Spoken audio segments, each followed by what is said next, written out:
Now, how about them damn Celtics? All right, we're back with another Boston Celtics video. Today we are talking about the New York Knicks and Joe Mazzulla. Mark Stein put out a report the other day, I think it was a couple days ago now, as you guys are listening to this, yes, that the Knicks tried to take Joe Mazzulla this summer. I don't think it was a direct, we are offering Joe Mazzulla a contract, but I do think it was a, let's see what we got. Let's see what we got. Mark Stein wrote, yet it has also been whispered that the Knicks likely did some back channel exploration to determine if there was any pathway to pursue Boston's Joe Mazzulla. There obviously was not. Then the Celtics extended Mazzulla's contract in August. I think there was even a little bit.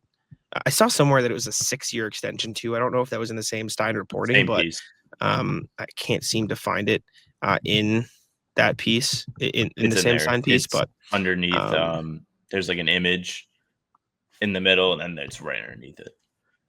Yes, it is 6-year pact. New 6-year deal. Teams are not formally announced some Mazzulla's new pact beyond the Celtics terming it a multi-year contract extension, but there's a belief in the coaching circles that the new deal is a 6-year contract along the lines of the 6-year pact the Celtics' current president of basketball ops, Brad Stevens, initially signed to be Boston's coach when he left the college game in July 2013. So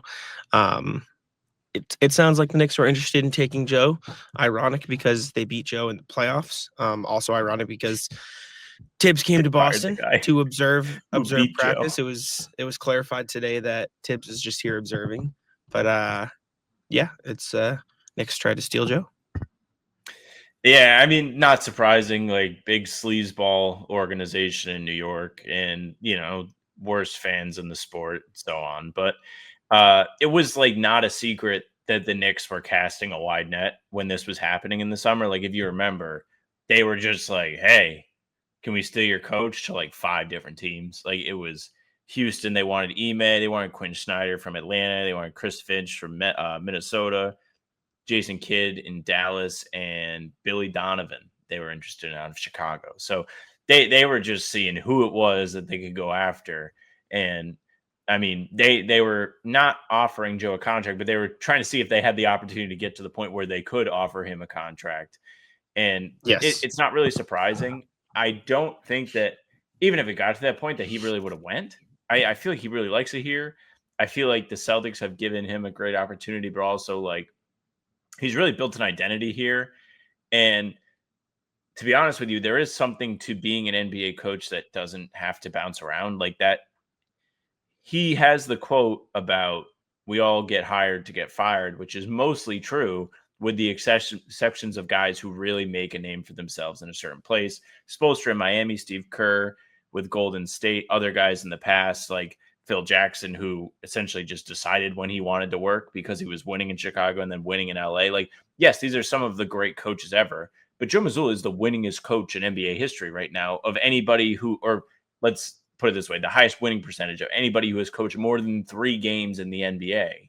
He has the highest winning percentage. So the roster's been great, yes, but he's optimized that roster. He was a big part of getting everybody to buy in right away when they won the championship, instead of there being really bad growing pains with new talent coming in and so on.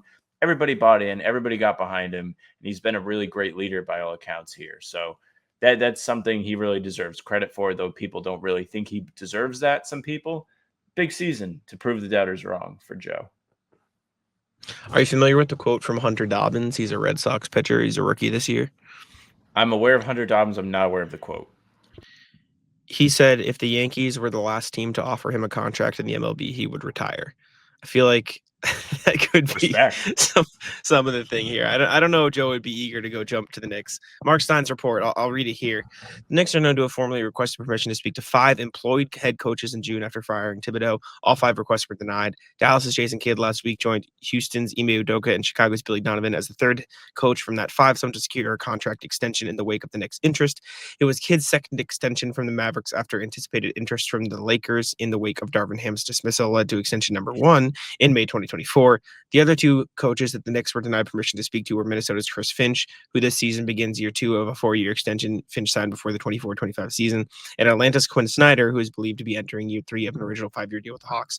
It then jumps into the Steinline reported from the jump that in June that kid was widely perceived as New York's most coveted choice to succeed Tibbs in a nod to his successful past working relationships with Brunson and owner James Dolan as a Knicks player. And then it gets into the back channel exploration into Mazzulla. The Knicks are doing anything they can to steal a head coach this summer. And for what it's worth, I think Mike Brown's a really good head coach. Like, I think they landed on one of the best candidates. It was just, it was the most we think we should deserve the world. We think we should be able to get anybody we want set of actions that I've ever witnessed. And it I don't want to say blew up in their face because it doesn't really matter. And I do think they landed with a really good head coach, but it didn't work out as I'm assuming they thought it could. Yeah, I mean, it is kind of funny that they wanted to interview everybody but the guy they got. Like, there was like rumors that they wanted to go after Don Staley from the University of South Carolina, one of the great women's basketball coaches in the college game right now. Like, there were all these different names that just kept getting linked to this job. And then it ends up being Mike Brown, who, as you mentioned, is a good candidate. Just won Coach of the Year with Sacramento 2 years ago. Like, led the charge for a Sacramento team to make the playoffs for the first time in like almost 20 years at the time when it happened. Like, that's no small feat. Like, Sacramento has been nothing but losing aside from that one season. And he was a big part of that. So he deserves credit. And he's been a head coach in the NBA for a long time. He's bounced around a lot, but he's somebody who like kind of fell victim to coaching superstars who would throw him under the bus. Like, it was LeBron and then they fired him in Cleveland, and then it was Dwight and Kobe. Actually, I apologize. Mike D'Antoni was the head coach of that team, right? Or was it Mike Brown? He was in LA. I just don't remember if it was like Dwight that threw him under the bus or what. I don't feel like remember. There's some connection there. And then he was with the Knicks for a little bit, and they just gave him nothing. Like, the roster was terrible. And then it was the classic blame the coach because the roster sucks too. And he's really never gotten a great opportunity besides Sacramento. And now he's got this great Knicks team to go coach. Sadly, they're great. Sucks that they're great. It's devastating that they're great, but they are. They have a very good team. And to be honest with you, anything short of a championship in New York this year should be a failure. Like, everybody should ridicule them and think that they're soft and, you know, they can't win the big one and Brunson's too short and Cat's too soft and all the things that people will say about them will probably be true if they don't win a championship because they are that great. And, you know, it shouldn't really go on the coach, though. Definitely don't think that. Yeah. I mean, listen, the other thing that solidifies, at least in my mind, and I think should for a lot of Celtics fans, Joe Mazzulla is viewed as one of the best coaches in the NBA, like unequivocally so. He is viewed as this guy is a phenomenal basketball coach. He gets the most out of his guys. He is beloved by his teams. Like, not to like say, oh, he's definitely better than this player. The Knicks didn't reportedly ask about Rick Carlisle. They didn't reportedly ask about JB Bickerstaff or Doc Rivers or, you know, a bunch of other guys in the NBA. They didn't ask about Steve Kerr and Ty Lue, obviously, because they were probably like, that's not going to happen. They didn't ask about like a lot of these coaches, Chauncey Billups or, you know, Willie Green. Like, they asked about Joe Mazzulla. They asked about a proven guy. And I think for that small contingent of Celtics fans who still refuse to acknowledge how talented and, you know, good Joe is at his job, at least take something from this. But that's all I got. Let us know what you think of the Knicks trying to steal Joe from Boston. Appreciate y'all for tuning in. Leave a like, subscribe, and I'll say I'm taking out. Hey, thank you very much for listening and watching. Make sure you leave a like, comment, subscribe. Jack and I are here every single day. If you're listening right now, happy opening day. Finally made it. We are here every single day, though. Full pods drop Tuesday, Thursday, Sunday. Game recaps are up the morning after each game. And other videos like these are here in between to keep you up to date with all things Celtics.